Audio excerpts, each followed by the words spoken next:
It's 11:59 at Gun Owners Radio, and this is the Penn Patriot, music and the truth until dawn. Right now, I've got a few words for some of our brothers and sisters in the occupied zone. The chair is against the wall. The chair is against the wall. John has a long mustache. John has a long mustache. It's 12 o'clock, Americans, and another day closer to victory. And for all of you out there on or behind American lines, this is your song.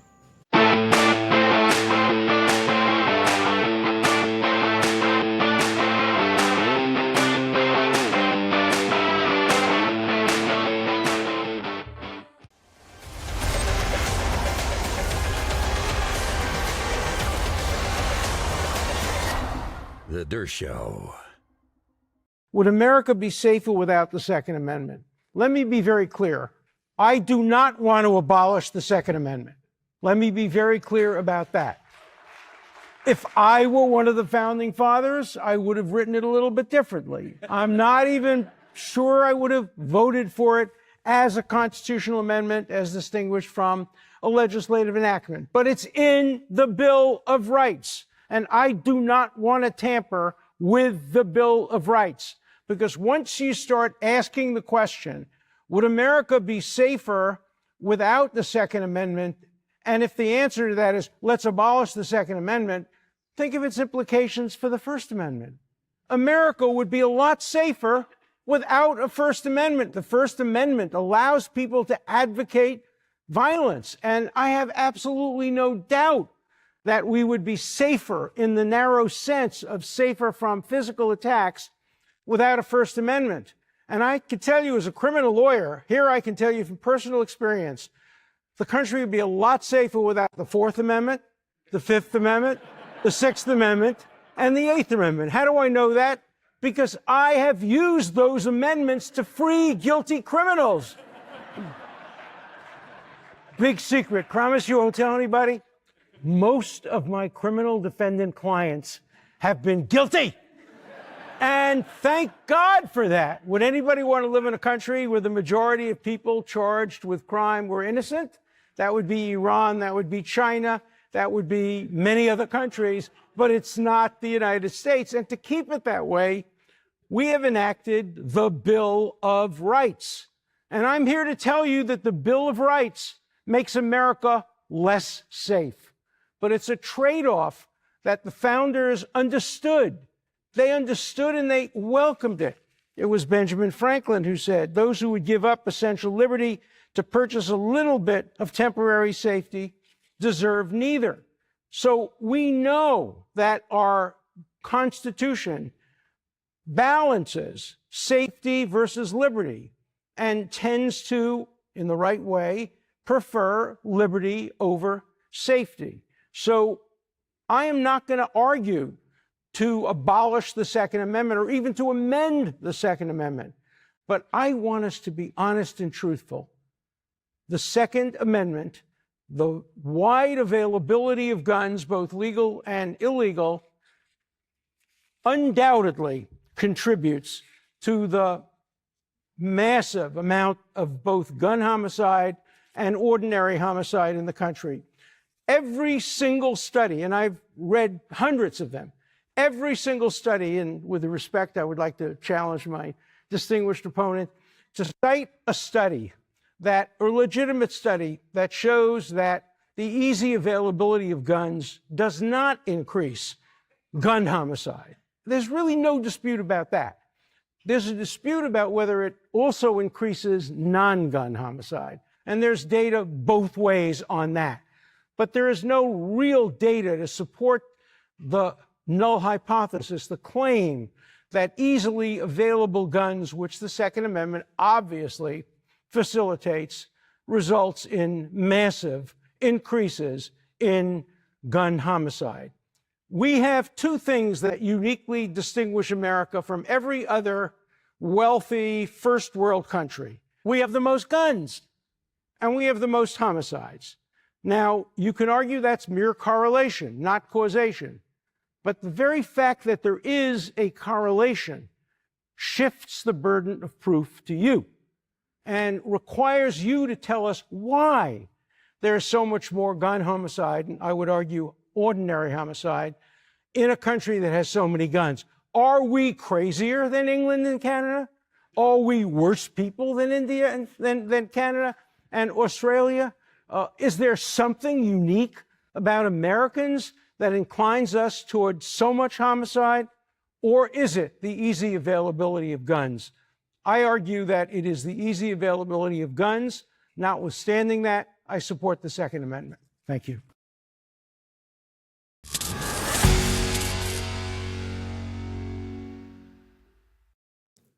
So last week we saw stories of an absolute horrific, horrible tragedy in Australia on Bondi Beach, where two armed terrorists attacked what appears to be a group of Jewish folks having a Hanukkah festival, and it was brutal and horrible and horrific and ugly and sad and disgusting and unbelievably bad response from Australia.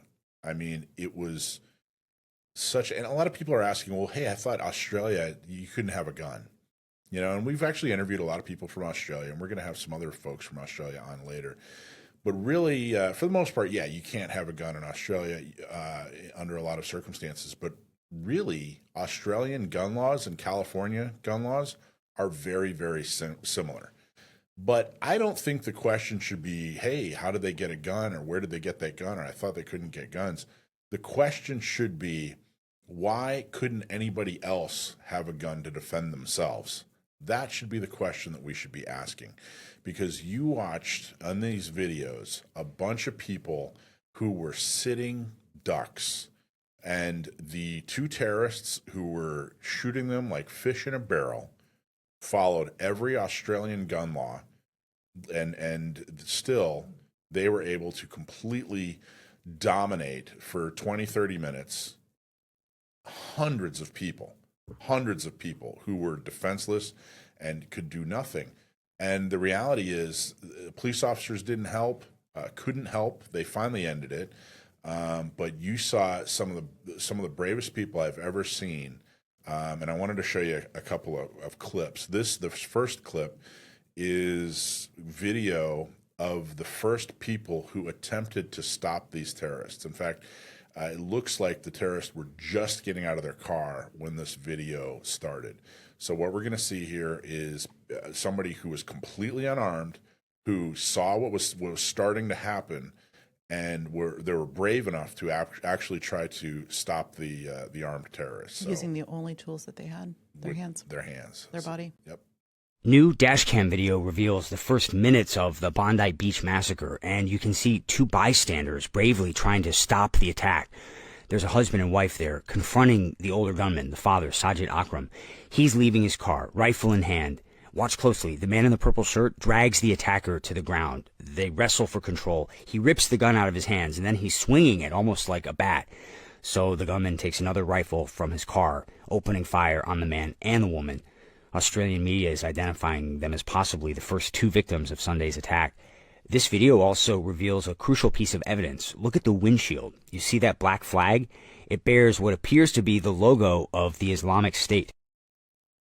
Now, I hadn't seen that video before. Most people have seen this next video of a guy who actually disarmed one of the terrorists and did a phenomenal job. I mean, how brave these folks are, it's just unbelievable. Let's look at that video real quick. Look at this guy. Ça merde. Oh non gros. Oh ouais, mais tu vois, il va se faire tirer dessus. Il est trop con le mec qui a l'arme. So unfortunately the terrorist got away, went and found his, I don't know if that was the father or the son, but they were a father and son terrorist team, and he went and found another gun from the other terrorist, and they continued to cause horrific damage to people's lives, taking lives. It's just absolutely disgusting. But seeing those folks brave enough, and those were just two clips, but seeing those folks brave enough to say, hey, I'm going to run towards the gunfire, fire And even though I'm not armed, I'm still going to rush the terrorists and do everything I can to try to stop this. Do you know what would have really, really helped them? Being armed. Being armed. If they were brave enough to jump on these folks unarmed, guess what they'd be brave enough to do? Yep. Draw their gun and get involved. Use the most effective self-defense tool ever invented by man. And, you know, there's so many videos. People just immediately, you know, busted out their phones and took videos. And I think that's great. I'm glad we have video and it's evidence, and, you know, the video is great. But guess what would have been a lot more helpful in their pockets, you know, than their phone. If they were able to safely stand there and point a phone, you know, and take video of these folks, guess what else they could have pointed at and ended this carnage. But Australia, you know, didn't have it. Now, This is an opportunity to save lives with a firearm. Exactly. Now, there's something even more tragic about this situation. That second guy, the more well-known video where he, you know, disarmed that guy. He ended up getting shot and was, you know, in the hospital, and they visited him, and he's a hero. But guess who shot him? The police. Australian police shot him. Yep. Totally screwed up and shot this guy. Guess, you know, because he was holding a gun, or was it just I don't think bad aim? I've not seen any statements released. No. It wasn't bad aim. No, yeah. I think that they absolutely thought he was one of the terrorists. Part of it, yeah. I mean, I've not seen any official statements released, but that's my assumption. Interesting. And there's a ton of video out there showing cops hiding behind cars. I've seen a lot armed of those. cops, armed Australian cops hiding and not engaging.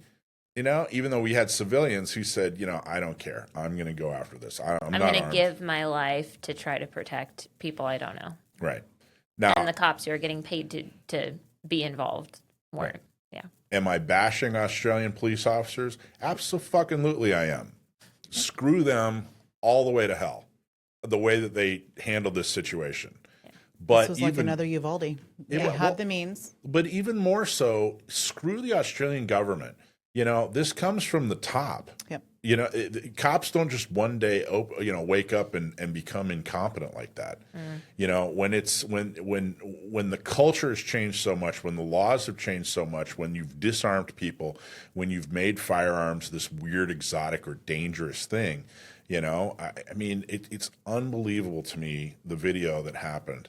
Now, as a response. Here's the oh so predictable response. Let's just show the first 30, 45 seconds of this or so. We are stronger than the cowards who did this. And I want to...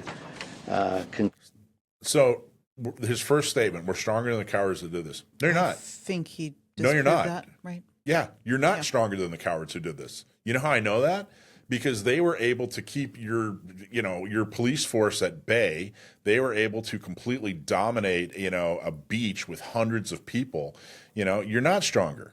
You're not stronger. And you're not stronger because you've taken away people's rights. You've taken away their ability to defend themselves. So anyway, I'm sorry. Roll the footage again there. We are stronger than the cowards who did this. And I want to conclude finally by saying that the government is prepared to take whatever action is necessary. Included in that is the need for tougher gun laws. And this afternoon at 4 o'clock, I will put on the agenda of the National Cabinet. Tougher gun laws, including Listen to this. limits on the number of guns that can be used or licensed by individuals. A review of licences over a period of time. People's circumstances change. People can be radicalised over a period of time. Okay. License. Right. So those are the two main proposals. Is they're going to say, hey, wait, you know what? You can only own a certain amount of guns. Right, because it's not like guns can be reloaded. Well, and not only that, but how many guns did these guys use? I think they used multiple, but like this one case doesn't change the fact that like somebody could have done very similar amount of damage with just like one gun that they continually reloaded. Yeah, Like, I think they only used a couple. I mean, what are they going Yeah. to limit it to? Are they just going to limit it to one gun per? I mean, Yeah. it's they're grasping at straws. There are so many books or so many laws on the books that didn't stop this, that only stopped good people from being able to defend themselves, that they're trying desperately to figure out some other restriction, that they can implement. But the other thing is they're going to review licenses. So what would have happened? Let's say 6 months they reviewed these guys' licenses. I mean, what were they? Hey, are you guys members of ISIS now? Right. Right. Have you guys joined ISIS? Because if you have, we're going to have to take your permit away. or is it just going to be like people who have spoken poorly about the Australian government? Yeah, exactly. It's absolutely ludicrous. If it weren't so tragic, it'd be funny. So I looked it up just to see. So a total of 3 different types of firearms were used by the 2 assailants. The father, who was one of the perpetrators, had a license and legally owned 6 firearms in total, but only 3 types were brought to the scene and used in the attack. There was a Beretta BRX-1, which is a rifle, and then there were 2 12-gauge Stoker M3000 M3K shotguns. It's the same exact shotgun I own, actually. Like, dang. Well, Unfortunate. I don't think that. How many had he? Had 6. He has 6 licensed used to 3? him, but they only used 3 in the attack. Yeah, so I don't think limiting him to Right. That's my point. 1, Is 2, or like, 3, it's not going to do anything. yeah, it's a ridiculous way. It to me, that's like one of the stranger things that they could say, like, oh, this is what we're going to do to make gun laws tougher. Like, that's not even like related to what happened here. I think, the concern about the radicalization, however he phrased that, is, okay, well, what are you going to consider radicalized? There's a lot of, pro-Second Amendment folks in the United States that some people would consider radical. Some people would be very upset about their political views. So I think does that mean they don't own guns? Are you saying that you're uncomfortable with the idea of the government deciding if your opinions are worthy of you being able to exercise your Second Amendment rights? Yes, that's what I'm saying. I can't believe that you'd have no faith in government like that, Dakota. That right there. Now we're all on a list. It's crazy. It really is crazy. There's so many different. This was such a clown show in so many different ways. I mean, and we've even talked about the fact that they're like, what are 2 ISIS sympathizers doing in Australia? What is going on with the increased anti-Semitism? A group of folks celebrating Hanukkah on a beach aren't safe. Look at how brave the folks are who tried to stop this. But they were, unarmed. I saw one guy interviewed who said after one of the terrorists went down, because they did finally get a bullet in him, this guy started kicking his head in. And I mean, what I'm trying to say is Australians want to defend themselves. Australians are brave, good people, but their government has completely screwed them over. And this is, the gun laws in Australia, this whole thing, it's the perfect example of betting our public safety on the inability for a bad guy to, reload. That bet completely failed, and that's what they were hoping for, and it obviously failed. And it's trusting the government to protect you. Like, it's giving your life to them and saying, please protect me. Please, get there in time. And that's how did just they do it? not. They hid behind cars. Yeah, exactly. Yeah. Crazy. Right. It's just not possible. It's not possible for the police to get there in time to save your life if you and your bad guy are the only ones there. It's not possible if you're in a crowd with a bunch of unarmed people and it takes the cops a few minutes to get there. Like, people will die. Yeah. So Australia continues to be an example of what not to do. When people say that, hey, the government doesn't want to take your guns, point to Australia. When people say the government will, protect you, point to Australia. When people say that by government limiting your ability to have guns or have magazines or carry guns, society will be safer, point to Australia. There's no piece of this that is a success story for the anti-gun groups. It's just, and unfortunately, people had to die to prove it. Well, there you go.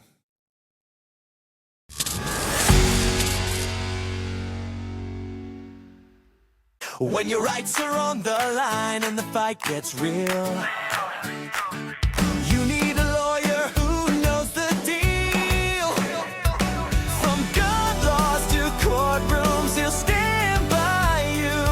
John Dillon fights for the red, white, and blue.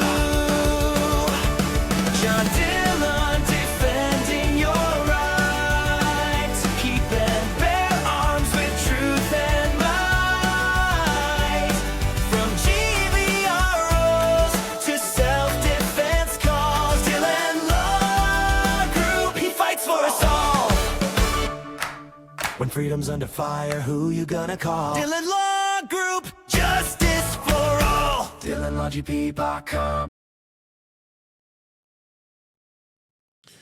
So unfortunately, there was yet another tragedy, and this one was in Brown University when a group that of students appeared to be taking a test were actually attacked by a horrible murderer. And of course, the anti-gun folks took the opportunity to step up and be vocal. And there's one guy in particular that is kind of interesting that he's semi-well known for being anti-gun and is a bit of a spokesperson for the anti-gun side. And it's Steve Kerr. Steve Kerr, you know, from the NBA, made a statement. But I want to show you the video, but I want you to watch the video because it is a perfect example of the way the anti-gun folks are pivoting their message. They're definitely, and in some ways it's good. The fact that they're having to pivot their message, they're having to change things and reword the way they talk about, taking away your gun rights. In a way it's good, but it's important to be aware. I mean, they used to really, truly be able to be less refined, and more emotional.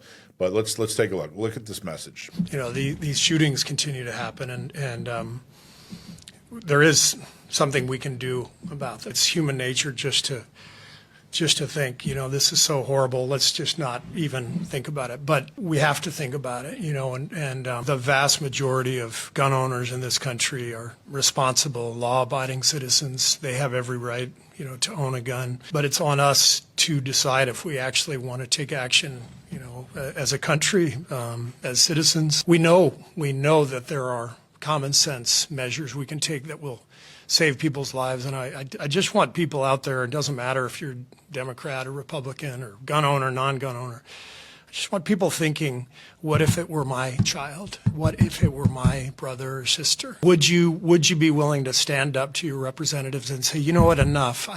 I'm not going to vote for you unless you are going to stand up for gun violence prevention through common sense laws that the vast majority of Americans agree on? Or are we just going to continue to let the gun lobby? Don't just look the other way, even though that's human nature and I understand it. Think about it. Do you want something done? Do you want your child to go to school terrified every day? Or you want to actually take action? Because that's what a democracy is about, where we demand that our representatives protect us. And that option is there. So we can either just do what we're continuing to do and let these things happen, or make some demands. And so as you're thinking about this today, think about what if it were your own. So what you're witnessing here is a kinder, gentler Steve Kerr. In the past, he was nowhere near as friendly with his messaging when it comes to taking away your gun rights. Now, Steve Kerr, I believe it was his father who was actually killed by somebody with a gun. I don't even think it happened in this country. I think that his dad, they were stationed outside of the country for whatever reason. I forget what job his dad had. He was an executive for a foreign company or something. And hopefully I didn't get that story wrong, but the part I did get right is that he had a family member who was killed, and the person who killed that person or killed his family member had a gun.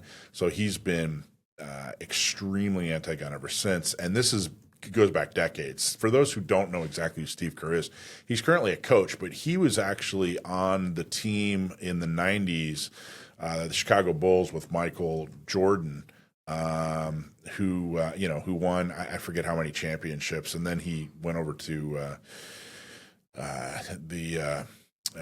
San Antonio and won some more championships. He's actually got a lot of rings, and then, as a coach, he's been very successful. But that doesn't mean he knows anything about gun laws. Here's what's important about the message, because it really is representative of the message that's starting to come out of the anti-gun folks.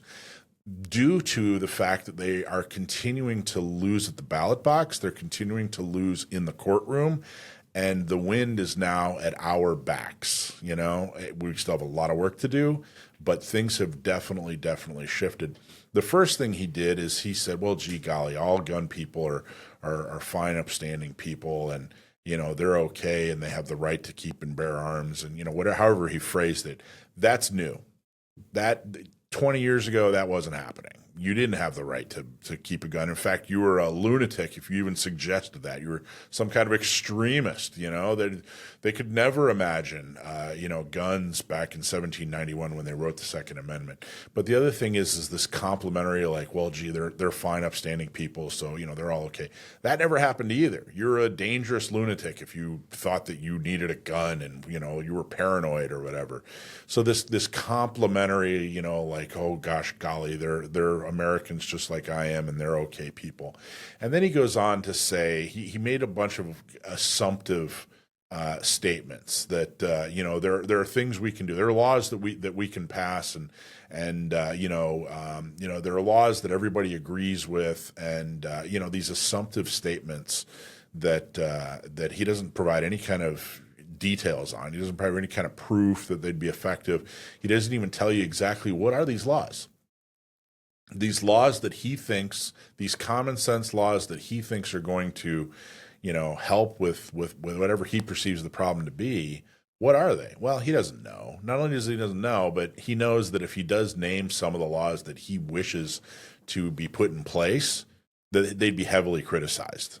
And that, number one, it wouldn't keep anybody safe. And number two, it would definitely infringe on your right to keep and bear arms. So what does he do? Well, he tries to tug on your heartstrings. You know, he tries to poke you in the eye. He tugs on your heartstrings by saying, hey, what if it was your child? What if it was somebody you loved?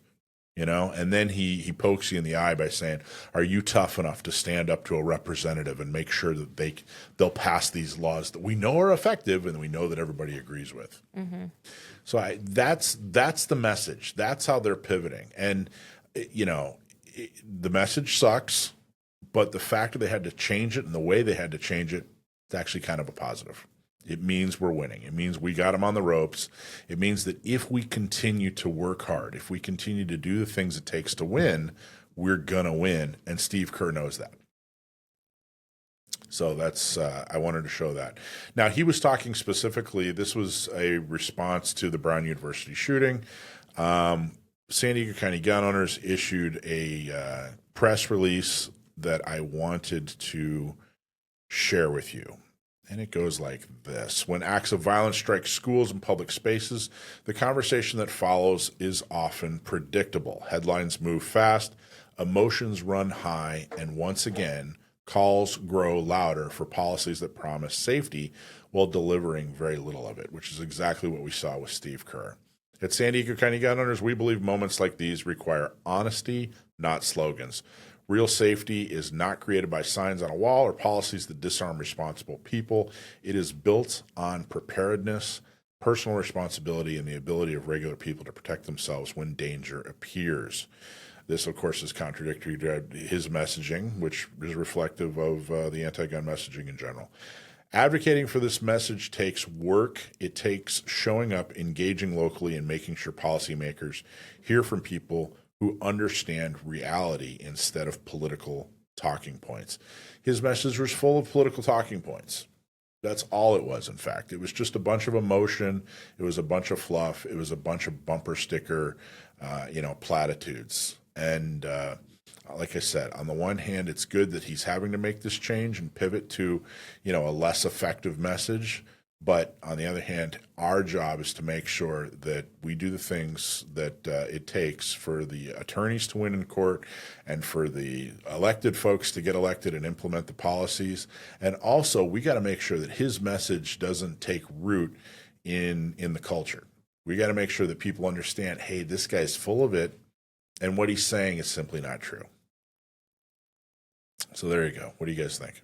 Absolutely agree. And in response to his statements of, what if this was your child? What if this, what if we were that woman that was being stabbed? Yeah. What if? And you can't just pull at the heartstrings like you're saying and ignore the outcome that would come from that and the downfall of others in a critical way. And just because I think it's important for context, you mentioned about his father. I looked it up. Mm-hmm. Steve Kerr's father, Malcolm Kerr, was shot and killed in Beirut, Lebanon, January 1984 by terrorists from the Islamic Jihad group while he served as the president of the American University of Beirut, targeted for his role as a prominent American academic in the Middle East during the Lebanese Civil War. Now, I don't know what law would have stopped Right. a terrorist in Beirut, Right. but, you know. And what law would have stopped the Brown shooting? What law would stop a lot of these shootings? Right. There's not. I've had somebody actually asked me. I was talking about some pro-gun views, and somebody asked in a comment, because they couldn't understand my viewpoint at all, as a very anti-gun person, who was like, you know, I want you to actually think about if your child was killed in a mass shooting at a school, would your view or would your relationship with firearms change? And I went through like the exercise of actually thinking about like the devastation that would create in my life. And honestly, of course, I think that my relationship to firearms would be different. I think it would be very challenging for me to go to a range and hear gunshots and not have that be associated with the fact that that's the last sound my child heard, you know? But at the same time, what policy would have stopped that from happening? What law change would have stopped that from happening? We know that most mass shootings are happening with stolen firearms, you know, either the kids stealing it from their parents or grandparents, something like that. We know that the ones that aren't happening with stolen firearms pass all the background checks. They don't have a criminal record. Most of the time, these kids, this is the first ever legitimate crime that would exclude them from being able to own a firearm that they're committing, is this mass shooting. So when I really think about like what would I feel or what would I want changed, I would have wanted people in my kids' school to be armed. That's what I would have wanted changed. That's what I think would have saved lives and potentially saved my child's life in that pretend scenario, right? So when I think about it, I'm like, he said, you know, majority of Americans agree or whatever. Majority of Americans agree on poorly worded surveys that aren't clear about what they're actually asking. You know, there's so many people who absolutely do not agree with the concept of taking away gun rights for people aged 18 to 21 or taking away, you know, sensitive places, right? They believe that sensitive places are silly, that doesn't help save lives. Like there's a lot of people in the United States who have similar views to our views, even if they're not super pro Second Amendment, you know, advocates. Well, I think your point about, hey, this was Brown University and they had nobody on there protecting the students while they were taking a test. They had nobody on there protecting the you know, the professors. You know, was somebody in that group? Would they have been armed?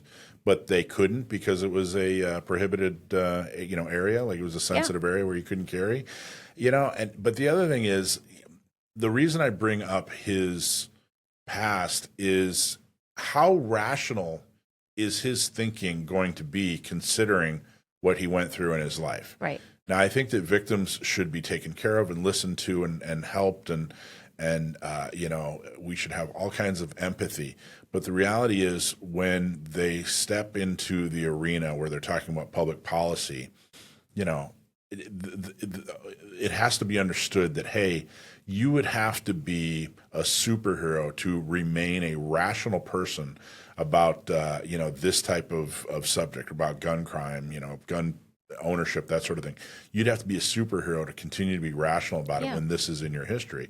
So why would we put this person front and center and listen to them about public policy? You know, it doesn't make any sense at all. There's like no relationship here. We're talking about a university. We're totally capable people. If you're going to Brown University, you know, you're completely capable of making decisions and, you know, learning how to carry a firearm and carry a firearm. If you're a professor at Brown University, you're absolutely capable of defending yourself. If you're paying tuition to Brown University, you should expect a level of security that they can afford to provide. Right. And none of that happened But what did happen is people died because of the policies that they've implemented, because of the irrational fear of firearms. And guys like Steve Kerr should stick to basketball because he's not helping the victims at Brown University. So, stay in his wheelhouse. You know, this whole thing, thinking about it as you and Dakota were speaking about from the perspective, you know, the two different opposing sides remind me a lot of the Enemies Project that we talked about a couple weeks back, right? Yeah. You kind of the idea of he's coming from a place where he's viewing through this lens of his trauma, and it just really mirrored the discussions that we had a few weeks back about that, about how his experiences have tainted his viewpoint. And so we need to figure out how to talk to people. Yeah. Figure out how to talk to people and make a difference. Yeah. Steve Kerr's passion for taking away my rights isn't going to keep people safe. It certainly isn't going to keep me safe. No. There you go. All right. Well, okay. Thank you, Steve Kerr. Excellent comments there. You know, maybe you should work on your season more than my politics. I don't really understand why we continue to go to musicians and athletes and get their deep thoughts on public policy. It doesn't make any sense at all. I don't. You don't see like understand what if we went to like, you know, what if we went to like Rand Paul or Chuck Schumer and said, "Hey, what do you think about the triangle offense?" You know what I mean? Hey, we really need you to weigh in on a nickel defense here. Can you, you know, what would you do? You know, 4th and 7. You know, it's 4th and 7. Should we go for it? Should we punt? We're on the 30. No, it's just as ridiculous to ask an elected official sports questions as it is to ask these, you know, sports folks political questions, particularly about something as complicated as, you know, the Second Amendment and firearms ownership and your right to keep and bear arms. I just don't get it. I don't understand why we value their perspective in any way other than playing sports. I don't get it. I don't understand why people you know, go to them for any kind of feedback, but it continues to happen. So, and as long as they do, we're going to be here to point out that it's foolish. So there you go.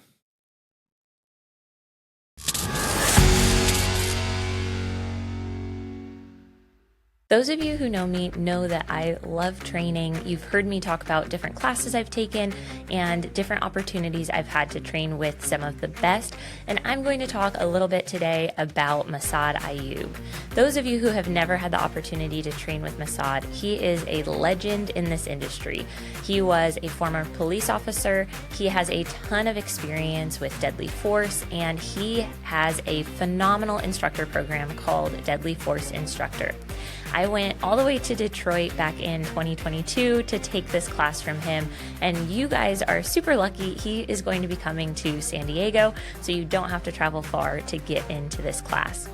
One of the things that I really appreciated about this class is the opportunity to do a mock trial. We got to actually play different roles in this trial, figure out who gets acquitted or not acquitted, and just deal with all of those repercussions as if they were real. So we had lawyers in class who were, you know, actually debating their client's case. We had different witnesses go on the stand. I got to play the daughter of one of the characters on the stand, so that was a lot of fun. But it was just a great opportunity for us to experience how a good attorney can really make or break somebody's case. And we've seen this time and time again in the Deadly Force Instructor class. Sometimes you have an attorney who gets you off, and sometimes you have an attorney who doesn't. So it's a good opportunity for you to recognize how important the law process is and making sure that you have a good attorney. It's also a great way to make sure that you're teaching your students the best, most well-practiced pieces of the law.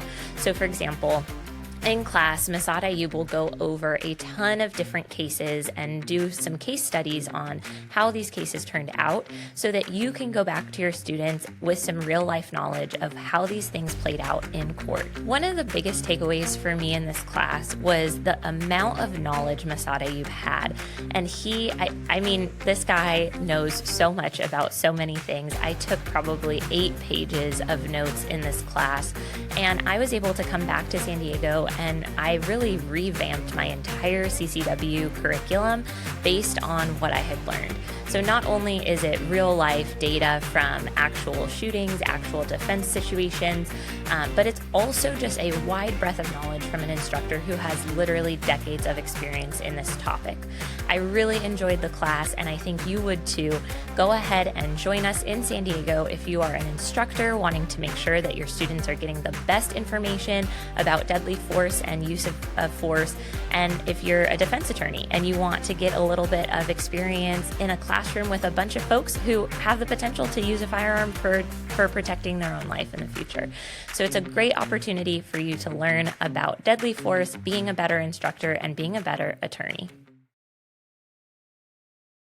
So I just saw a video, Dakota, and there's some bad information that's already starting to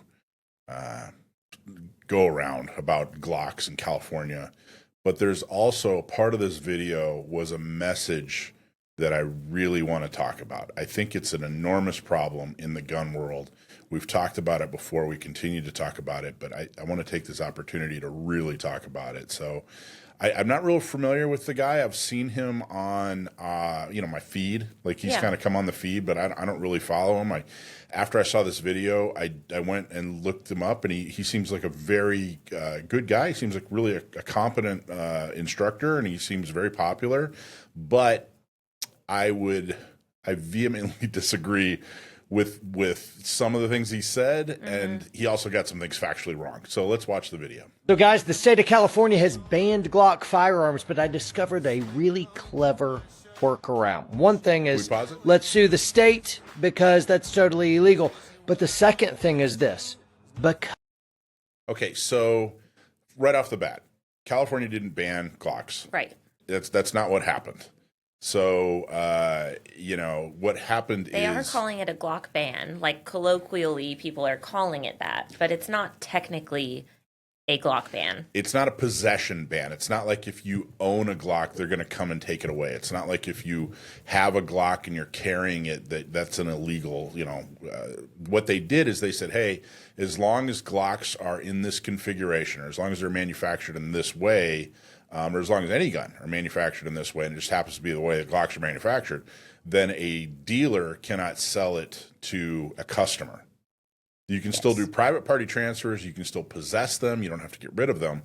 But it's not really a Glock ban. And I know, and you kind of wonder, well, maybe he knows that. Well, let's keep watching the video. Because we have the Second Amendment, the right to bear arms shall not be infringed, which means you can't make a bunch of little tiny laws which subvert the highest law of the land, which is our Constitution. This is the clever workaround. You use the Second Amendment, and then you just do whatever you want. So like this baby right here, California tells me it can't be in California. It's totally been in California. Will be again. We'll sue the state and we'll just do whatever we want.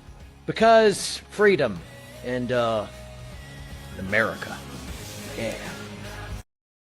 See, and I know some of that's kind of tongue in cheek. And I know, people in the comments were rah, rah, rah. But the things that he got factually wrong are what we already talked about. The actual, Glocks are not banned in California, but there will be banned for sale by dealers. Is that the same thing? It's real similar, but the reality is he can bring his Glock into California all he wants. Right. Well, and I think he was saying that the gun he was pulling out of his holster, he was like, this one's not on the roster. California says I can't have it in the state. Actually, not having it on the roster doesn't mean you can't have it in the state. You can still buy it used legally. You can still get it through in a familial transfer. You can still have it on your CCW. You can still carry it legally.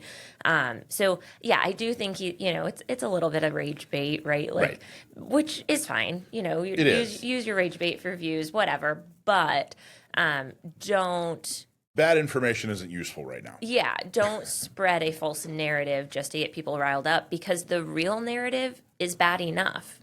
It's bad enough that they aren't letting us buy brand new Glocks in this state. It's bad enough that they're not going to have any Glocks available on the roster. That's bad enough. The truth is bad enough. So let's focus on that. Let's focus on that. But then the other part is, let's sue. Okay, there's already a lawsuit specifically on this to get rid of the Glock ban that we're talking about. And I don't see his name on there as a plaintiff, number one. And number two, shots fired. as I was looking, I don't see any fundraising for this lawsuit that he wants to be a part of. I mean, when you use the hey, let's do this, okay, man, roll up your sleeves. Yeah. Get involved. It's time, and he has a huge audience, big enough to raise money for, it's the lawsuits, Firearms Policy Coalition, Second Amendment Foundation, and NRA. Yeah. Go to it. Yeah. That you raise your goal. I'm offering you a goal of $10,000. Let's see if you can raise $10,000 in the next 6 months. That should be an easy goal for you to achieve, and it'll help the lawsuit that you want to be a part of. Yeah, and he does have a big following. And I think the other piece of the get involved thing is, we talk about this quite a bit, but activism takes work. It's not just sharing stuff on your social media. It's not just, talking the talk. You have to also walk the walk. You have to put your money where your mouth is. You have to put your time into it. It's not an easy process for these organizations to get the plaintiffs, to get everybody involved to do these lawsuits. And then obviously there's legal costs. There's, getting a good legal team is important too.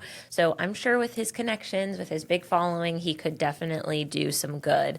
But don't just talk about it. Yeah, $500,000 to $1 million pretty easily, depending on how far they. I mean, that's how much this lawsuit's going to cost. For sure. It's $500,000 to $1 million, pretty easily. Now, the other part is so factually wrong. It's not a Glock ban. It's not a possession ban of Glocks. The other part, sue the state. We need to file. Okay, great. Jump in. Let's be part of the and let's file the lawsuit together and fund it together. But then do whatever we want. Now, I understand it was tongue in cheek and he's trying to be funny, but honestly, that is a real attitude of many, many people. And I would invite you, great, do whatever you want. I live here in San Diego, in California, so I'm inviting you to come to California, to come to San Diego with a full auto, short barreled rifle with a suppressor and a 30-round magazine. Come on down, do whatever you want. We're over here fighting to get things taken care of, trying to get things reversed, try to make things better. But come on down and do whatever you want. Bring that rifle on down. Unfortunately, what I found is it's a lot of big talk. And I'm picking on him specifically because he's the last video I saw, but I see it all over the place in the gun world, this attitude of, I'm just going to do whatever I want. Okay, well, how about if what you want is activism? Why don't you do some activism? Why don't you organize, get people elected, raise money, and do some activism like the very, very small percentage of gun owners are doing? But this whole attitude of, I'm just going to do what I want, I'm not going to comply. Okay, then nothing's going to get better, and you're potentially going to get arrested and made into a felon and lose your gun rights permanently. And then, you're going, well, how come nobody's supplying me with a free attorney with this Second Amendment issue? Because that ain't how it works. So unfortunately, I'm pointed right at him, and I don't know him, and he seems like a good guy, and I'm sorry. I'm not sorry, but this attitude of, I'm not going to comply, and I'm also not going to get involved and do anything to make things better. That's got to go. We're killing ourselves in the gun community with that attitude. So there you go. I don't know. Am I too harsh? No, I have a little bit of a different perspective on it. I think my thought is that if you want to personally, if you personally decide, I want to participate in some civil disobedience, I am hopeful that, maybe I will, let's say that this guy's like, I want to get caught carrying a Glock, and I want to go through the process, and I want to, potentially make a change in the law by being the patsy, right? That's not what this is. This is him just encouraging his followers to potentially become felons, right? So that's the problem I have with it. If you personally have made a decision, I want to participate in civil disobedience and I'm willing to take on the consequences, whatever they are, even if it means becoming a felon, even if it means losing my gun rights forever, then that is your own personal decision. And honestly, I think that we need some civil disobedience here and there. There are plenty of examples throughout history where civil disobedience was the turning point of, a big issue. We think about, people like Rosa Parks and the civil rights movement. Like, there were so many cases where civil disobedience was a good thing for the movement and created change. Just blindly encouraging people who follow you to commit felonies, to me, is a little different than civil disobedience that can actually make change. Nothing about breaking the law, doing whatever you want in this particular instance with the Glock situation specifically is going to change anything about the Glock law. It's not going to do any good. The only way that we can get this law changed is by suing the state for making a law that was not constitutional. Which is happening. That's what SAF, that's what they're doing. And that's the only way to solve this problem. So just saying, like, do what you want, let's fight the good fight. That's not fighting. That's not doing anything except potentially becoming a felon. And I'll tell you, after, for 10 years, part of what I've done is found plaintiffs for some of these lawsuits, the assault weapons ban, the 1 in 30 rule, we have, I don't know, half a dozen, 8, something like that, lawsuits. If you look on our website, you can see all of them. We've partnered with Firearms Policy Coalition on all of them, but part of what I did was to go find plaintiffs. You know how hard it is to find plaintiffs? Yeah. It's enormously hard to find plaintiffs. So when there isn't a lawsuit, you hear all this bravado of, I'm just going to do what I want. I'm not going to comply. And then when I go to try to find plaintiffs, you'd be shocked how many of these big, tough, guys who have a lot to say are, well, I don't want to put my name on anything. I don't want to be involved. I don't want the media to find out. I'm just going to remain quiet, Yeah. Okay, well, then all this is just blustery talk, and I just think I get it. It's funny, you got to laugh, you got to smirk. I get it. I get the funny side of it. But there's too much of this attitude, and it's not helpful. And there's too many people that think that somehow that is activism, and it's not. And, there's only 2 things we can do. We can organize people and we can raise money. Yeah. That are the only things we can do. So anyway, I don't know. He seems like a good dude. Maybe I'm a little too rough on him, but I don't think I'm too rough on this message. This message, I think, is very important. We have to change our attitude, particularly with all the lawsuits, like the Supreme Court, the Bruin decision, everything that's happened. There's too much wind to our backs for us to just kind of, cross our arms and put our nose up in the air and say, well, I'm just not going to comply. Leave that attitude in 1995. It's 2025, time to fight, full speed ahead. Damn the torpedoes. So I may have all that criticism, right? So, okay, the next question is, well, how do I get involved? What should I do, Mike? You're telling me that non-compliance isn't helpful, then what should I do? Number one thing, you got to join the organizations. A couple of bucks to the big guys, NRA, Firearms Policy Coalition, Second Amendment Foundation, find your local folks, here in San Diego County Gun Owners, in Orange County, it's Orange County Gun Owners, in Inland Empire, it's Inland Empire Gun Owners. Find your state organization. Here in California, it's CRPA, California Rifle and Pistol Association. There's also Gun Owners of California. Find these organizations and fund them, number one. Number two, do some of the easy things, like take somebody to the range, But number three, go to these organizations, go to the political folks who are elected, who agree with you, and volunteer your time. And I'm not saying you got to do 40 hours a week, but make it a goal to maybe once a quarter, just give up half a day. On a Saturday, man a table, stuff some envelopes, make some phone calls for somebody, either an elected official or a Second Amendment organization that's trying to right the ship, trying to do things right. So that's what I mean by getting involved. Those are just a couple of examples. But if you're not sure what to do, those are 3 real easy things you can do, like this week. So there you go.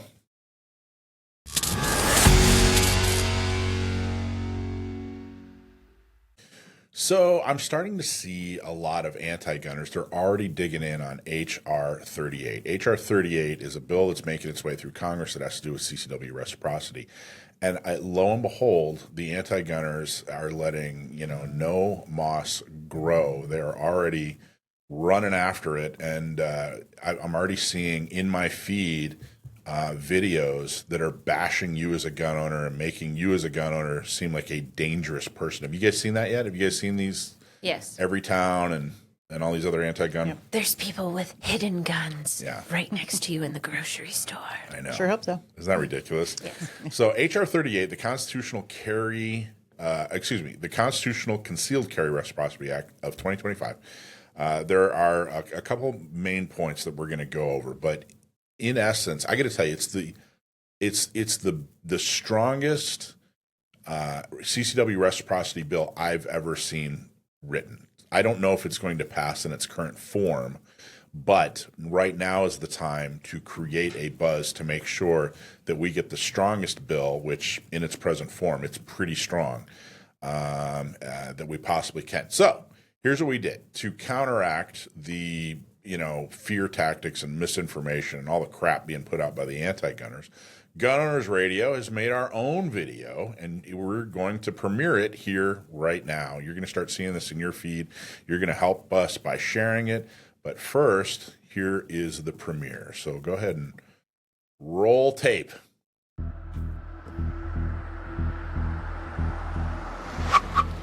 On a work trip, I have no choice. I have to leave self-defense at home. I would never stop at a place like this, but I have to use the bathroom, and I am out in the middle of nowhere. So, again, I have no choice. This state won't honor my carry permit, so I can't carry. They honor my driver's license, but not my right to self-defense. I don't know it yet, but a stranger is going to attack me in that bathroom. It will be brutal and devastating. If I survive, my life will never be the same. Anti-gun groups like Brady, Moms Demand Action, and Everytown have taken away my choice, so I can't carry here. They care more about their political agenda than my safety, my dignity, and my life. Everyone deserves to choose their life over politics. It's time Congress fixed it. Support CCW reciprocity. HR 38 will make it so my concealed carry permit is honored in all 50 states.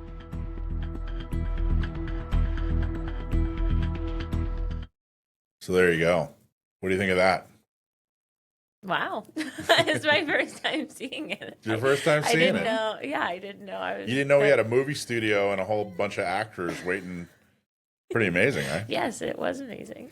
It's the first in a series. That's the first in a series. We have a few more we're probably going to put out there. We want to make sure we get the message out there. And we don't want to mince words. Yeah. We don't want this to be, we're not going to pussyfoot around and, and gee golly gosh. We're going to go right at it. This I think means it's a strong safety. message. Yeah. Strong message. Yeah. Yeah. Good acting. Sure. It's a whole new world. It is. I it is a whole new I world. wasn't expecting that. So Oh, yeah. I was like watching. I I was like, oh, this is like what do they call that? AI. Well, yes. But like the style of that, like CGI kind of. Mm-hmm. It looked like when they put like dinosaur in a movie, and you're like, oh, it moves a little funny, but like you see that it's supposed to look really. Isn't it? It's pretty amazing though. Technology is getting crazy. So HR 38. So there's a couple points. National Concealed Carry Recognition. It would establish a federal framework requiring states to recognize valid concealed carry authorization issued by other states. So long as the non-resident is eligible under their home state standards, then they can carry in every other state. Carry across state lines. So an individual eligible to carry concealed in one state could legally carry a concealed firearm in any other state that allows concealed carry, even if the state's standards differ. Okay. So in other words, if you're eligible in your state, however you're eligible, whether it's you have a CCW or you're simply a resident of that state and they allow you to carry, then you can carry in that manner in all 50 states. That's what I mean by this being the strongest CCW reciprocity bill I've ever seen. I have a question about the first point that you mentioned. Yes. So it says it would establish a federal framework requiring states to recognize valid concealed carry authorization, either permits or qualifications. Constitutional carry states. Yep. Is that counting? Is that falling under the qualifications? Because yep. I mean, so okay. So let's say you live in Arizona. Mm-hmm. Okay, that's a constitutional carry Correct. state. And if you can carry in Arizona.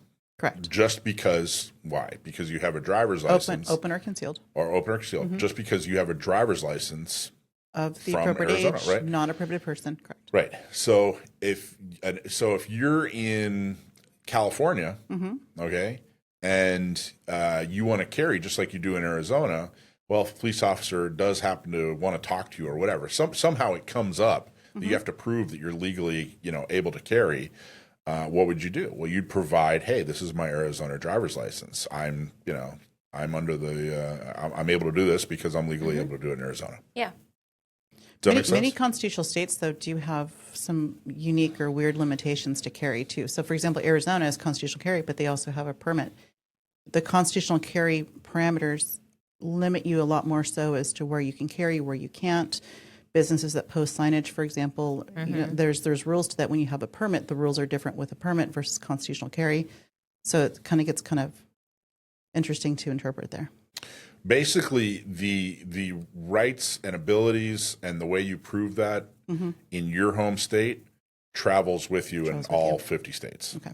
That's the best way. So whatever you can do in your state, that's my understanding of the reading of the bill right now. I'm not an attorney, it's not legal advice. It's could change, keep your hands inside the vehicle until it comes to a full stop. All the, disclosures. But right now, that's the way it appears to read. Yeah.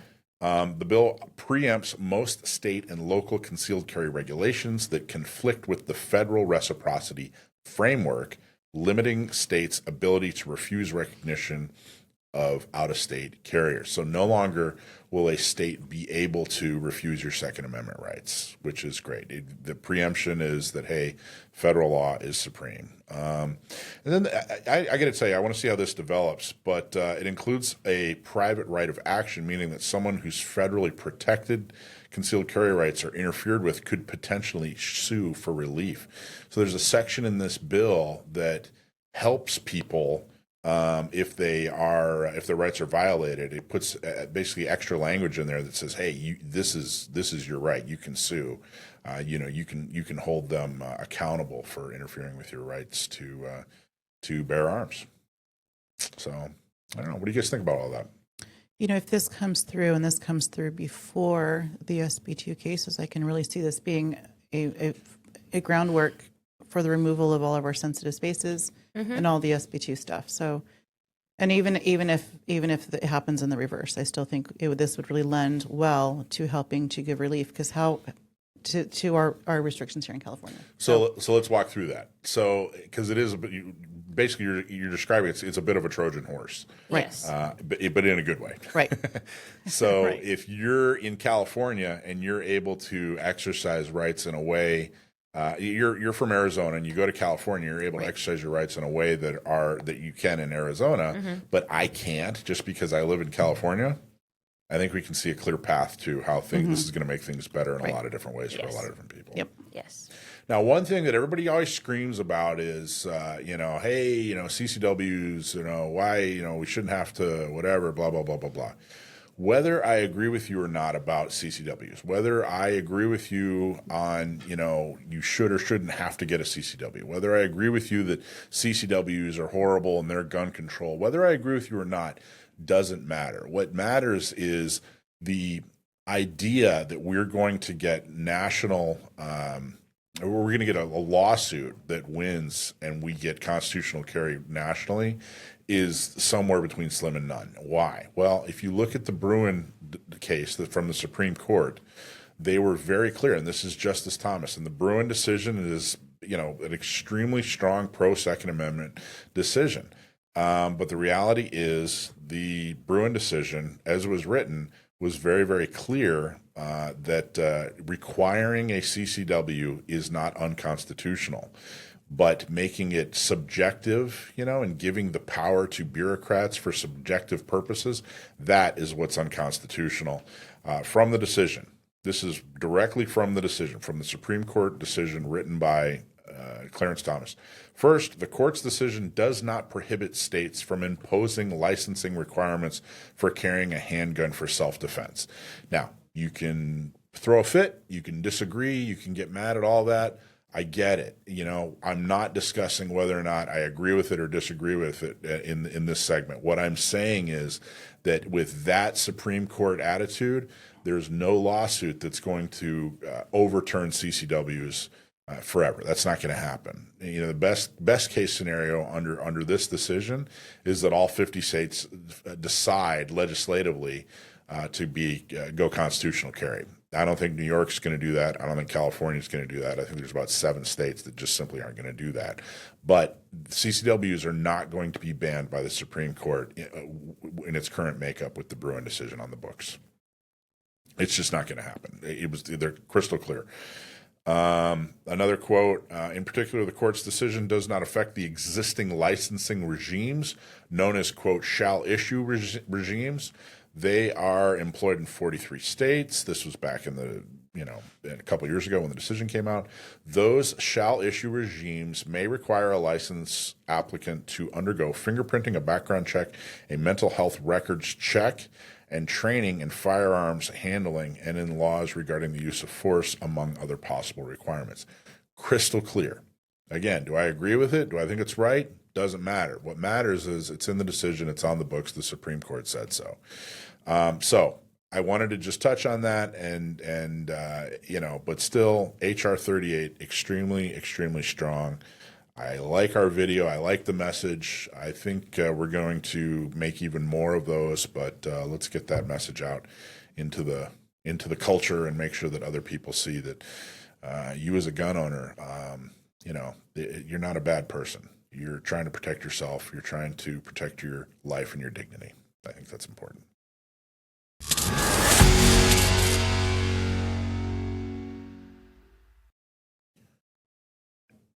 Okay, so last week we had, San Diego County gun owners had their Christmas party, which I thought was great. You guys both went, right?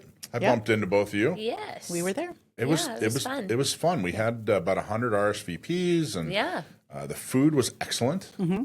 I love a good Euro, so it was fun for me. She was telling so that's Danielle, and she's actually one of our board members. Oh wow! And that it was at the Railroad Cafe. Is that what it's called? The train station. Train station out in El Cajon, and there's an old Santa Fe caboose out there, and that's hers. That's her. Wow. Her side hustle is that it's got this nice little cafe, and she was telling me that she actually learned how to make Mediterranean food in Crete. She actually went to Crete. Wow. So it was delicious. That's pretty right? cool. Yeah, it was really yummy. It was amazing. And then the big news is somebody got San Diego County Gun Owners Media Figure of the Year award.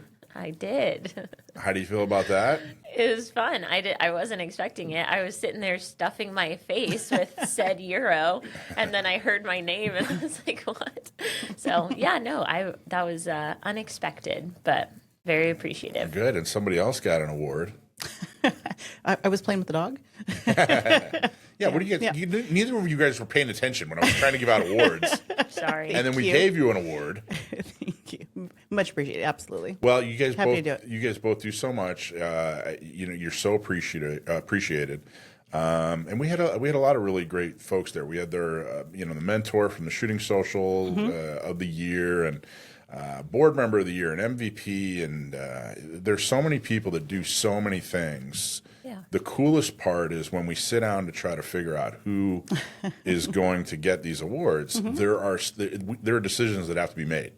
It's not like, well, this is obvious. There's usually multiple people in the running for these awards, and I'm just so happy that that's truly was my biggest goal with San Diego County Gun Owners. I wanted this to be an organization where people could do meaningful activism. They could actually fill their time doing something meaningful.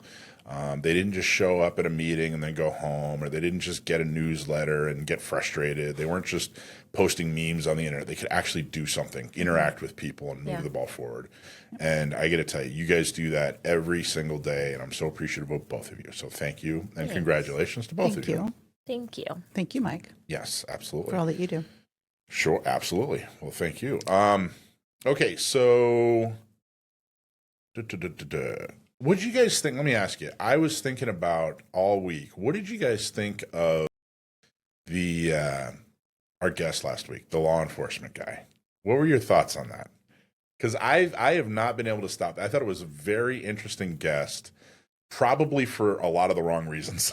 Yes. And I got to tell you, I went into the comments section of the video. Oh, I should do that. And I felt like, the way we handled the interview, we gave some pushback, but we pretty much were like, hey, let's get some information out of him. Like, let's give him the opportunity to give his information. And for those, he was a career law enforcement. He's, by all measures, an expert, over 40 years in law enforcement. Also does some firearms instruction and, written books, given lectures, that sort of thing. And the comments section, they were not kind. Oh, really? Okay. They were not kind to him. I wasn't sure how that was going to go. I felt like I wanted to. They weren't kind to his message. Yes. Nobody attacked him personally. They're like, hey, wait.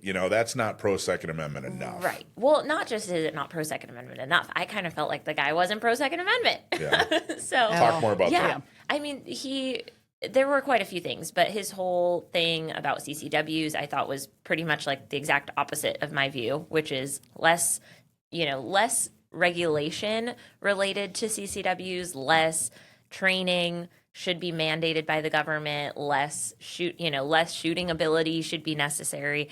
I don't think that people should have to prove themselves to get this right. I think that they should have the right, and then there should be community peer pressure. There should be, opportunities for them to get additional training, to get, as much skill as they think that they need for their purposes. I hope that people are taking it seriously and getting training, but I don't think that the government should be able to say, you have to go pay somebody $500 and sit in 16 hours worth of classes to get your constitutional right to protect your life. Like, that's crazy to me, because who's not doing all this training? Who's not taking all these classes? Who's not paying all this money? The people who are going to potentially take your life from you. Right. So I don't. Yeah, the bad people who are going to try to take your life, they've figured out how to get a gun and how to use it. Yes, yes, and how to carry it without paying anybody and without doing any of without this. registering it, without taking a safety class. Yes, they got it all figured out. So I thought that for a cop who has seen that, who knows that the bad guys don't play by the rules, was very anti-civilian carry. He even said something like, there's going to be all these, cases where people are shooting each other. And he brought up the law enforcement hit rate as if that was a good example of his point. I thought that was very funny. It was not a good example of his point. He was saying civilians need more training. Look at cops, they're bad and they have training too. I'm like, oh, so maybe the training isn't necessarily the solution. Maybe it's your job.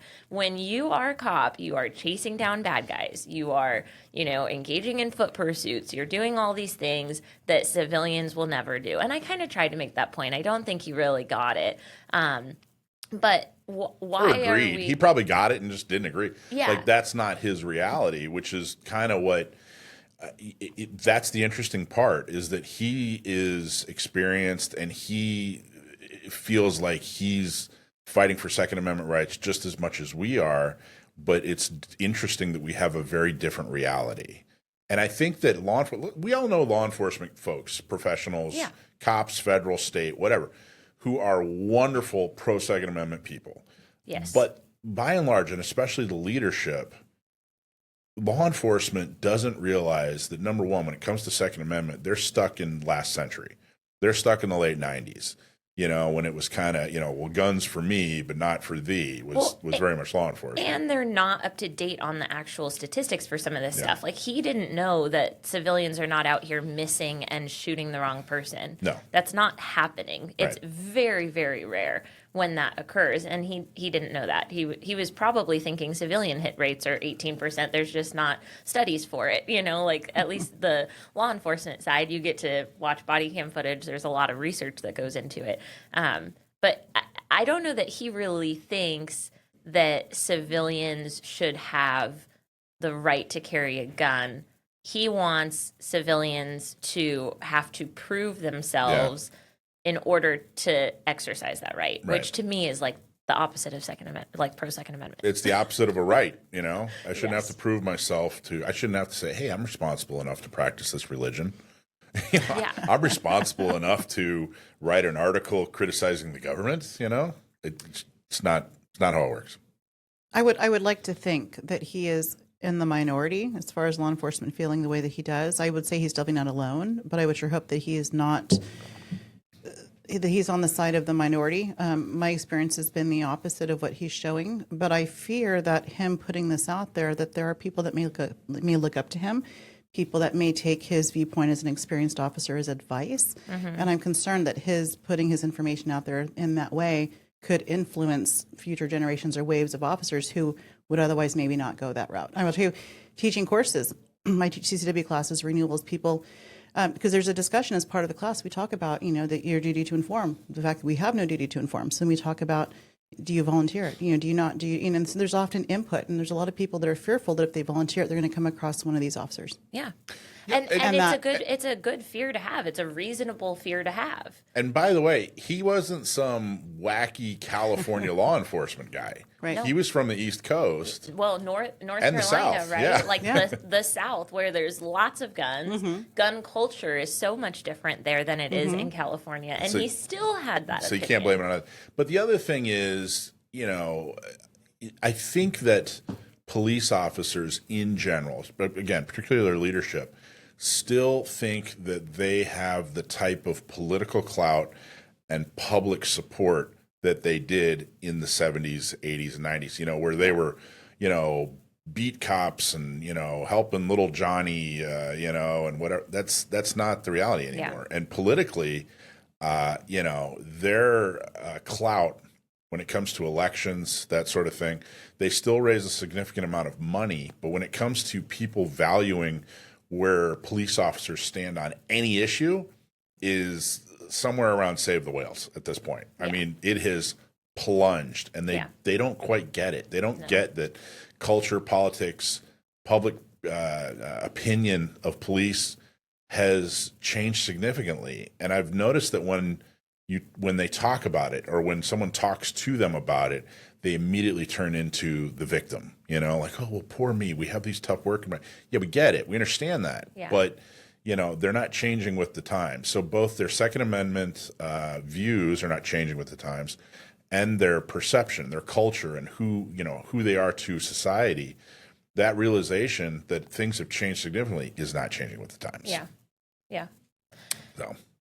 Anyway. It was interesting. I think it was good for our viewers to kind of see that conversation. Maybe we should have gone a little harder against him in the moment. I don't know, but I don't think we needed to. With the way the comments section went, I got to tell you, I think that there was no need for us to point anything out. They picked up on all of it. That's funny. It was, yeah. I think sometimes, like, when we're in the conversation, we're kind of playing this, like, sensitive middle ground area where we're trying to, we don't want to be the show where people are like, oh, don't go on their show because they're mean. Like, we want to be a show that's, well, I've been pretty mean. If it's hard to find guests, then it becomes a problem. But right? I think that there's a category.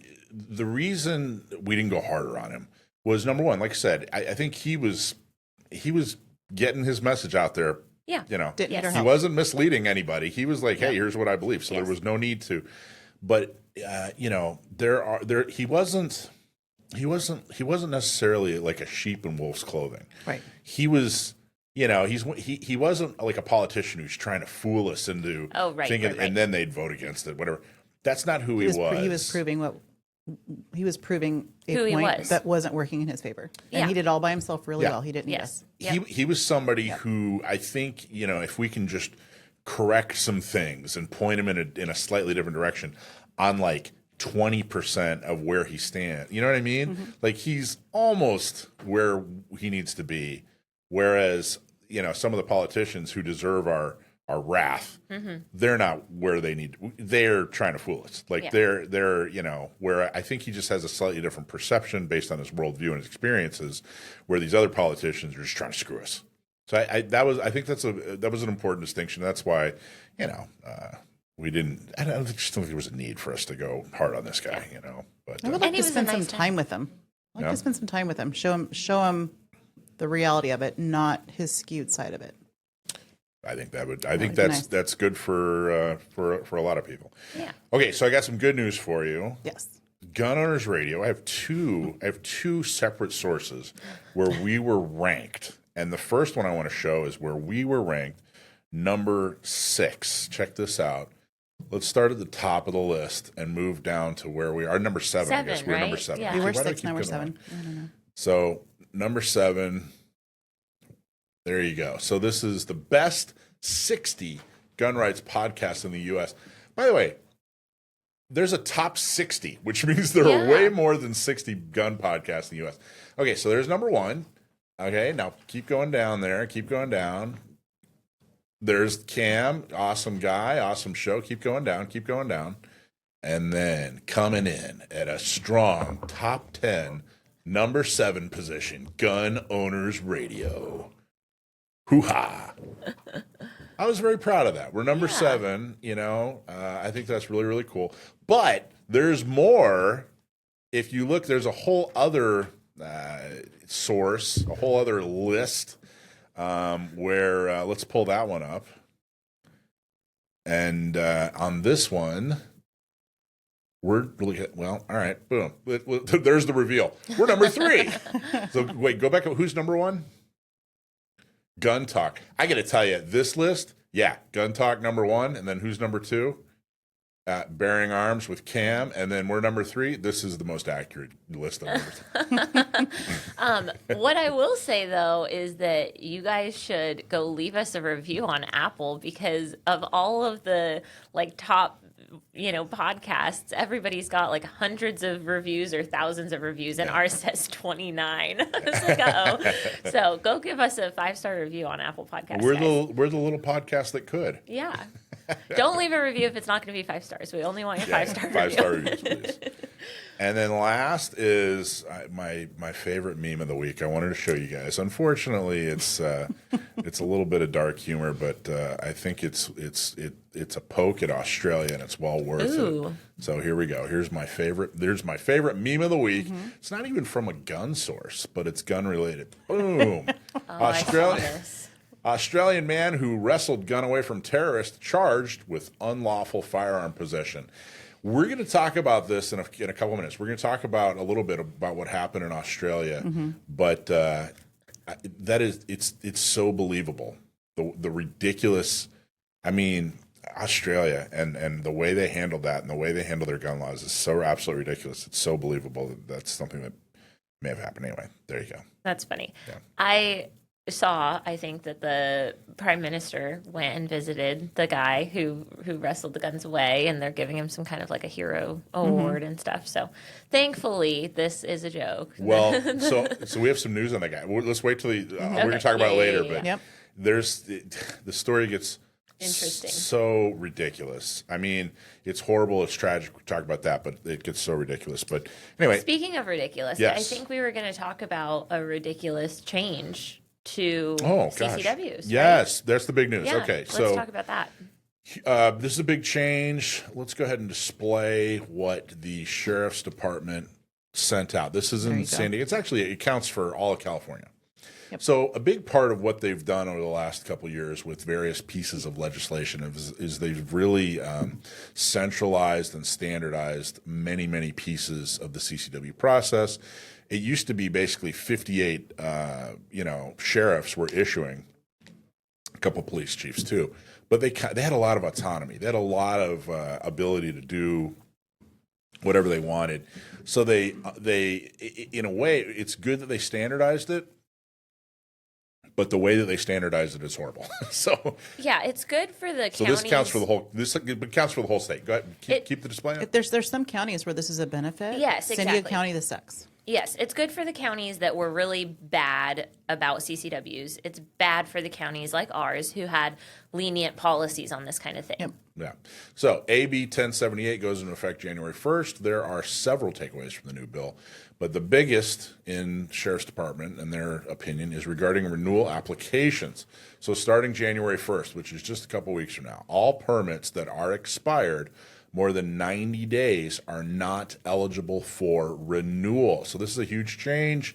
They've standardly let applicants renew their permits for up to 2 years past expiration. San Diego Sheriff's Office is currently working on a flyer to send out to the public notifying them of the changes and updates. All applicants call in, as applicants call in, we're telling them that if their permits are already expired more than 90 days, they have to have a course taken and application submitted prior to December 31st, 2025. So Way to not rush. A week and a half before, because in fact, they're just now putting a flyer together. Yeah. Glad they didn't rush into it. Well, this is not just San Diego. This isn't the sheriff's department Right. in San Diego. This is state Statewide. law. Yeah. We're just reading the information that the San Diego sheriff put out about it. So I got to tell you, the first time I saw this, I was like, all right, whatever. I guess this is a bigger deal than I thought.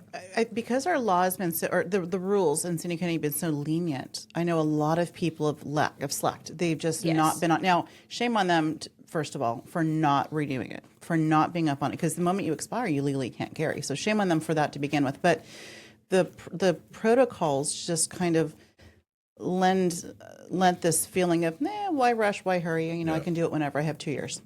To do it now, and now that's not no longer the case. And it's not the county's fault. Yeah. But there are a lot of people that are not in the know. They're not getting these notifications. They're not aware. I know I had about 6 people this week in class that just happened to, through the grapevine, heard about it from a friend, and they were crashing classes trying to get in because they're panicked. They, need to get in there. Well, I got to tell you, here's a business tip for you. If you're a CCW instructor, I think this is a very good time. Reach out to all your past students. Well, that's the thing. Yeah. I think it's a good time. One of the things that businesses do, like I remember Radio Shack. Do you remember Radio Shack, Dakota? Yes, Okay. I do. So a lot of these, you get like a little notification on your birthday, like happy birthday. Here's a 10% discount on your birthday or whatever, right?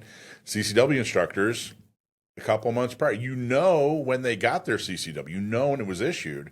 So put a little tickler in your database, and 3-4 months or whatever, prior to when it's going to expire, send them a reminder. Hey, it's time to come back in and take your course and renew your application. Now, we're gonna see if maybe the sheriff can also do that, because they have the ability to do that. But I think it's a good idea for for instructors, if you're looking to maximize business potential. That's a good way of doing it. Yep.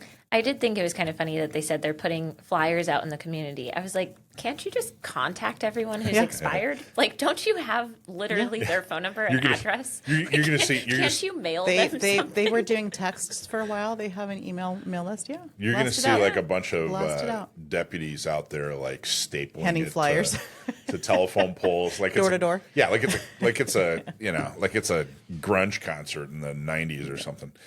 Anyway, so I didn't think it was that big a deal. I don't think I've only had to renew a couple times, but I've never waited more than 90 days. I really didn't think that was something.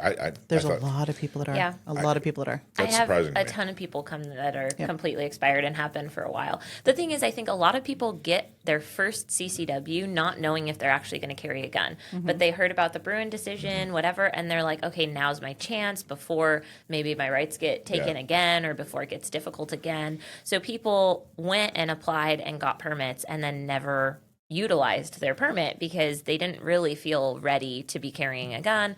Maybe they only own one gun. It's not really a concealed carry style or whatever, right? So I've had a ton of people who are like, I don't even carry a gun. I don't pay attention to when my permit expires. I just happen to look and notice that it's been expired for 6 months. So I think that's a more common thing than we probably think as people who carry a gun, pretty much all the time. And I'm sure I point out in my classes, I let people know that Sheriff's Department will not notify you. No. They don't send you a notice. They don't remind you and tell you, hey, you're coming up on expiration date. Well, You've got I to want to figure it work out. on that. I'm going to work on that. At least here in San Diego. That let's would be work on nice. That would So be That would be nice. helpful. if you're listening to this right now, pull your wallet out, pull your purse out, Book your class. Yeah, well, look at your CCW and then put a little reminder in your calendar. If it's not expired, look at the expiration date, put a little reminder in your calendar. You don't want this to go over 90 days, because then you just got to start right over. I tell everybody, it's put not a fun. reminder 6 months before you expire is what I tell everybody, because you can take your course, your renewal early, The certificate's valid for 6 months, and you may just have to sit on the certificate until your window opens up. But And renewing Pay is attention. like a third of the cost Of the initial. of the initial or something like that. Yeah. I'm not good at mathing. Depends on the courses, but yeah, a lot of people are charging like between $350 and $500 for the I 16 guess talking hour. about the sheriff fee, right? The sheriff fee. The whole process, you have to take 16 hours Right. in an initial. Versus 8. You only have to take 8 hours. Yeah. And the renewal And fee then the is actual significantly fee is less than the initial fee So of the sheriff. across the board, you're looking at, a third of At least, yeah. something like that. Yeah. So you want to renew. Yep. So. Yes. All right, there you go. 90 days. I think that's everything. We had a cool Christmas party. We had a cool meme. We're ranked number 3 and number 7, and there's some changes to the CCW. So there you go, everybody.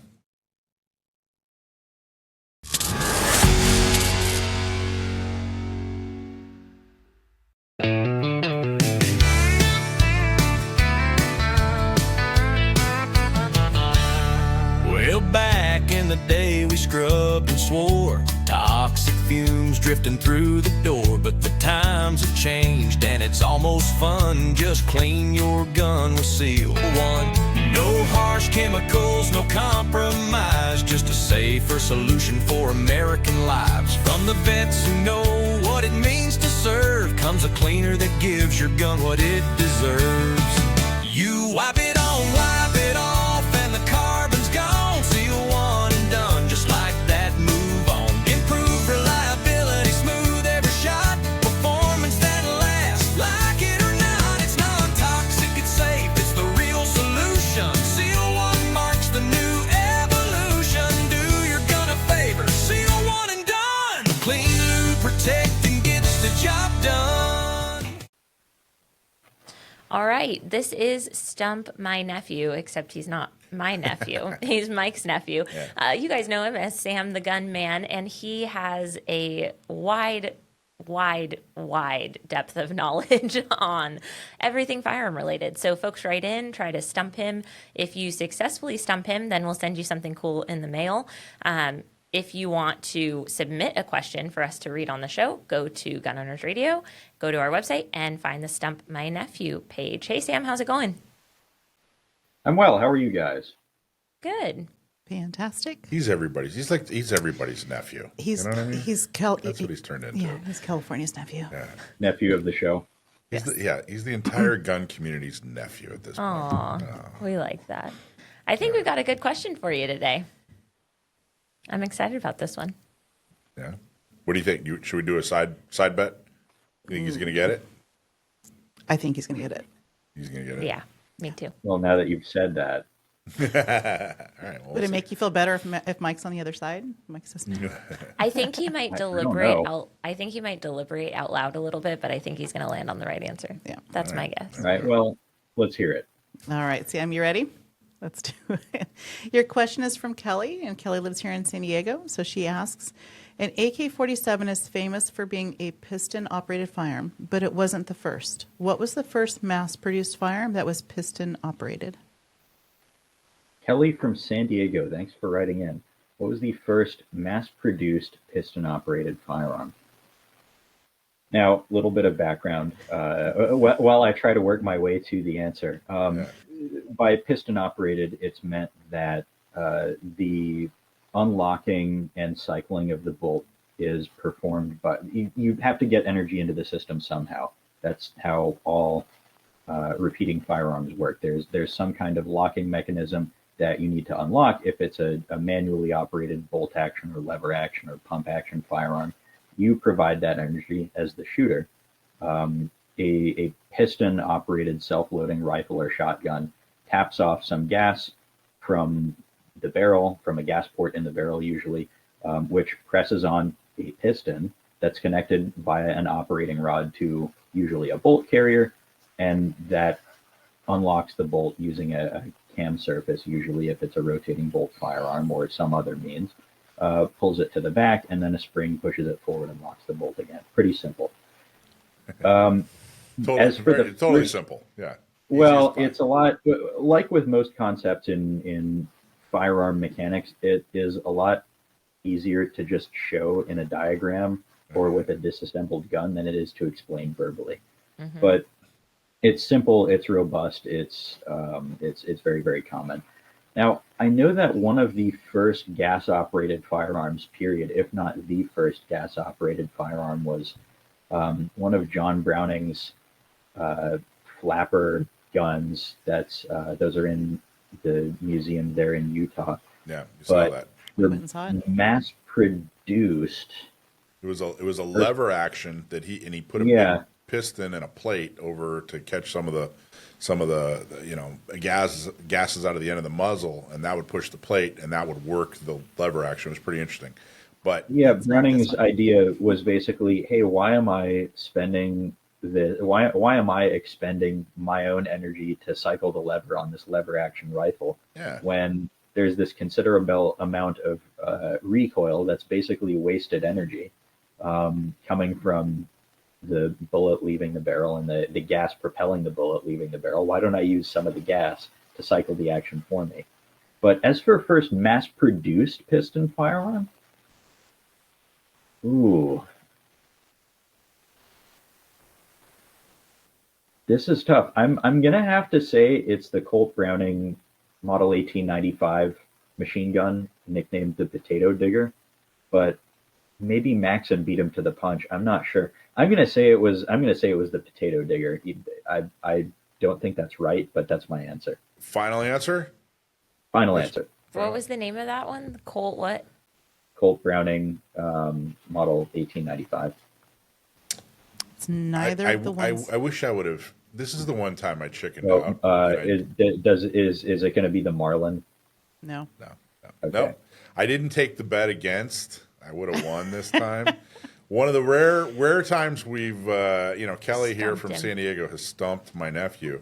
The answer is, go ahead. The answer is that I don't speak French, that's so Sam. That's why I'm gonna let you. Sam will correct this title, but I'm just going to give you what I can. The Fusil Automatique Model 1917, otherwise known as the RSC IMS 1917, was a gas-operated piston-actuated semi-automatic rifle used by the French Army in World War I. Are you familiar with the Fusil Automatique Model? I wouldn't say I'm familiar, but I've seen them in pictures and video.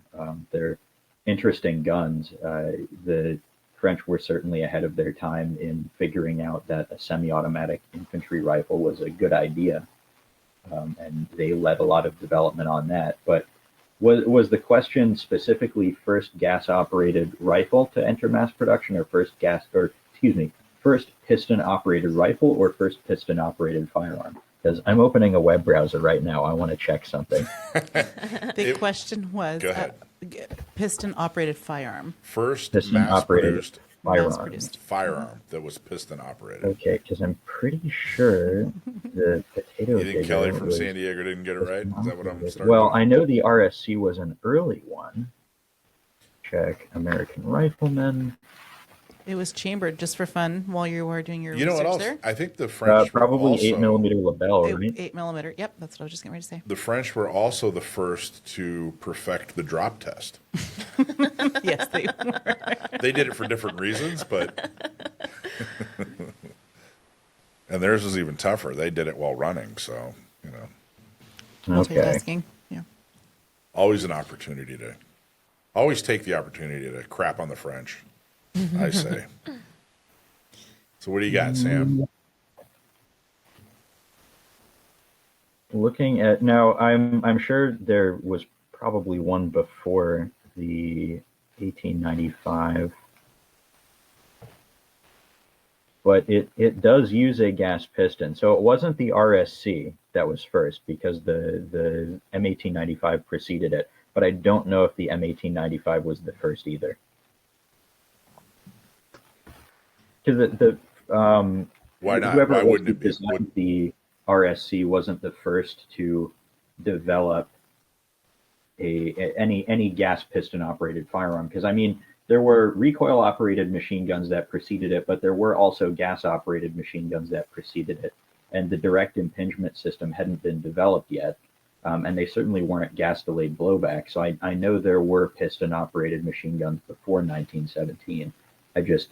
I can't say authoritatively All right. that the Colt Brown was the then first. you have homework. You have homework. See if you can find one that predates the French's Fusil Automatique Modèle 1917. And if you can find Well, no, one, the tricky part is to actually find the answer to the question. The very first gas piston operated firearm, mass produced. Because I know it wasn't the RSC, but I don't know if it was the Colt Browning. Kelly from I know San that Diego that was begs to one differ, that was Sam. mass-produced. Kelly says it was. So, and I got to tell you, Kelly's never lied to us before. I certainly have some homework to do, but I'll take a draw on that one. All right. Okay. So just for fun, I did plug the question into Chat GPT. Yeah. You ready? Here's what I came back with. The first truly mass-produced piston-operated firearm was the M1 Garand. No, That's what it says. Was not. Chat GPT. That's a bunch of crap. I know. Yeah, and that's why you can't rely on AI. Artificial incompetence. Even I know that. Artificial incompetent. Well, maybe they took that at, you know, how like those websites with questions like Quora or whatever, anybody can answer. And sometimes you read an answer in there and you're just like, this person is so wrong. But ChatGPT doesn't know they're so wrong. So they just like plug those answers in. If you want to So have we're fun, now filtering this through multiple layers of people who are confidently wrong on the internet. that's right. Yeah. Yes. Right. If you want to have fun when AI gets it wrong like that, guilt it into apologizing. You know, that's ridiculous. You know that's wrong. How could you give me such a crappy answer? They'll actually apologize. Or better yet, just Ask me how don't I know. use generative AI. So, all right, Sam. So we're calling it. We'll call it a draw for we now. We got to go to part 2 and see if you can find one that's more mass produced and more piston Operated. operated. Well, no, that's not what's in dispute. What's in dispute More is what the first was. Right. Yeah. Well. Yeah. So you got to find it. It's up to you. But Kelly from San Diego, thanks for writing in. I hope I got your name right. I'm terrible with names. Yeah, that's right. Yes. Thank you. Oh, you know what? I just scolded ChatGPT and it came back. It says, we are truly sorry. How about this? Hotchkiss MLE 1909. No. Okay, that's great. That was, I think it was gas operated. Piston operated. Add that to your research list. There you go. All right. All right. All right. There you go. My nephew, it was yet to be determined if he was stumped this week. He doesn't think he was, but let's see what happens. We're going to have a part 2. Stay tuned for part 2. Tuned. Yeah, I got to do homework. All right. Thanks, Sam. Thanks for having me on. Thank you. Thanks.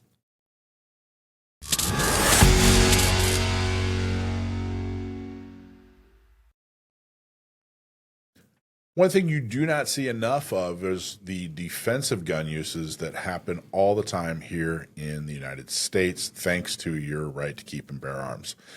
Far more people protect themselves from being attacked using a firearm, thanks to a firearm, than are actually used in illegally. And that doesn't get talked about enough. You certainly don't really see it on the 6 o'clock news. So we like to bring you a story every now and then, and hopefully teach you a lesson of what should or shouldn't have happened. And so, without further ado, we call it Curtin Call, because Alicia Curtin, you're the one that does the analysis. So what do we got? What do we got this week? What's the story about? So today we have, the heading, the story itself comes from usacarry.com, and the heading states, hero neighbor shoots knife-wielding attacker during a violent assault on woman in Mandeville, Louisiana.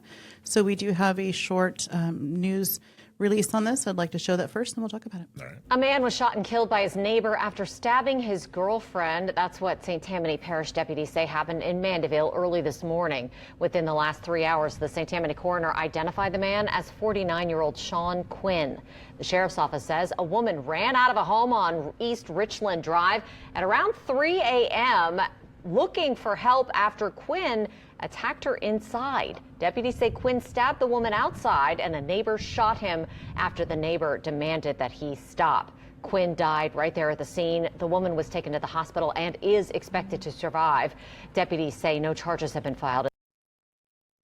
Thank goodness. Holy cow. All right. So what do we got to know about that? We have a little bit more meat to the story that we get from the article online. States that the violent encounter started around 3 a.m., of course, inside the home. 3 a.m. a time where a lot of us are asleep. Not these people. They were boyfriend, girlfriend. They had a relationship. This is not a stranger. This is not someone that broke into her home. This was a known person. We have no mention or knowledge of if there was a violent history, or we don't know. There's no mention of that either way. But the assault started in the home. Mm-hmm. And as part of her desire to survive, she left. Did she have a firearm of her own? Did she have weapons at home? I don't know. But she left, and she ran to a neighbor at 3 a.m. in the morning, ran to a neighbor to get help. The article states that a neighbor exited his home with a firearm to help stop this fight. Is this the same neighbor she ran to? I don't know. I don't know if this is someone that heard the commotion, but the boyfriend was continuing to stab and attack her as she was attempting to get help from a neighbor. That's horrible. So the neighbor came out with a firearm, gave orders to the guy to stop, stop hurting her, stop what you're doing, stop. And when he failed to stop, this neighbor did the right thing, took the shot, saved her life, and our knife-wielding assailant did not survive. Jeez. Wow. So this is in Louisiana? This was in Louisiana. Let me tell you a state you don't want to go around with a knife. Louisiana. I mean, geez, you know, talk about, I can't, it makes me question why this knife guy didn't have a gun. Everybody in Louisiana has a gun. Well, thankfully he didn't. Not just guns, but those Louisiana boys wrestle alligators. Right. You don't want to mess with boys who wrestle alligators. That's it. So, just an example of a defensive gun use, a time where a firearm saved a life, and it was a necessary tool. There was nothing else in that moment that likely would have been able to have been effective or work. Someone with a knife, you can't necessarily go hands-on and wrestle and take that away. You have to use it to do it well and to do it safely for the defender. You have to use a distance tool. Mm-hmm. Well, it sounds like she was. I mean, there was a huge discrepancy between her and her attacker, knife or not. Right, knife on his side. Men naturally are generally stronger.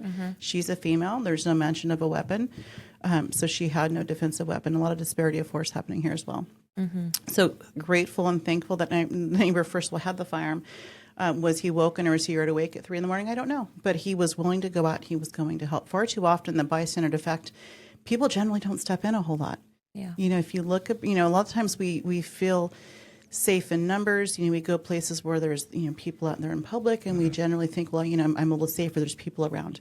If you look at a majority of self-defense situations, a lot of times people, they videotape, they run away, right? They don't generally get involved. Thankful that this guy did.